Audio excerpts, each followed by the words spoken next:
Saahibni yookaan hiriyyaan kee tokko hojii takka si dura yaalee yoo ittiin milkaa'uu dadhabe atis akka isaatti akka hojii san keessatti siif hin milkooyne dhufee si gorsa.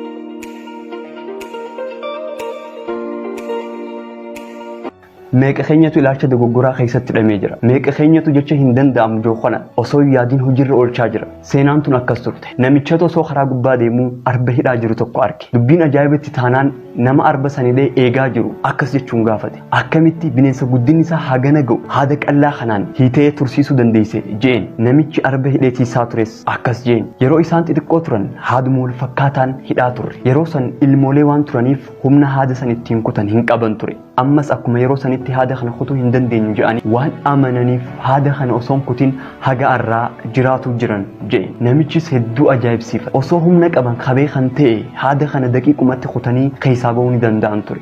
Garuu haanni sun akka humna isaaniitii ol ta'etti waan amansiifamaniif haga ammaa hidhaa keessa jiraatu jira. Irra hedduun keenya akka arba kanaati. Ilaalcha dogoggoraa kanarraa kaka'e waa hedduurraa if duuba jennee jira. Hawaasni nuti keessa jirru namoonni nu marsanii jira. Hiriyoonni keenya, maatiin keenya, ilaalcha keenya daangeessanii jira. Osoo humnaa fi dandeettii waan hojjetuu feenu sanii ol qabnuus namoota nu marsanii jiran akka hin qabnetti amansiifamnee jira. This is clear. Amma saahibni yookaan hiriyyaan kee tokko hojii takka si dura yaalee yoo ittiin milkaa'uu dadhabe atis akka isaatti akka hojii san keessatti siif hin milkooyne dhufee si gorsa. Maaliif isaan amanta? Isaan akkamitti si ta'uu danda'an? Dandeettii kee yoomillee beekuu hin danda'an. Dandeettii kee ka beekuu danda'u tokkoffaan Rabbi qofa. Isat akkatti si uume beeka. Lammaffaan suma siitu dandeettii kee beeka. Saahib Rabbi gadi dandeettii kee fi fedhii kee ka beeku suma qofa. Eenyulleen siif beekuu hin danda'u. Ilaalcha dogoggoraatiin if hin daangeessin.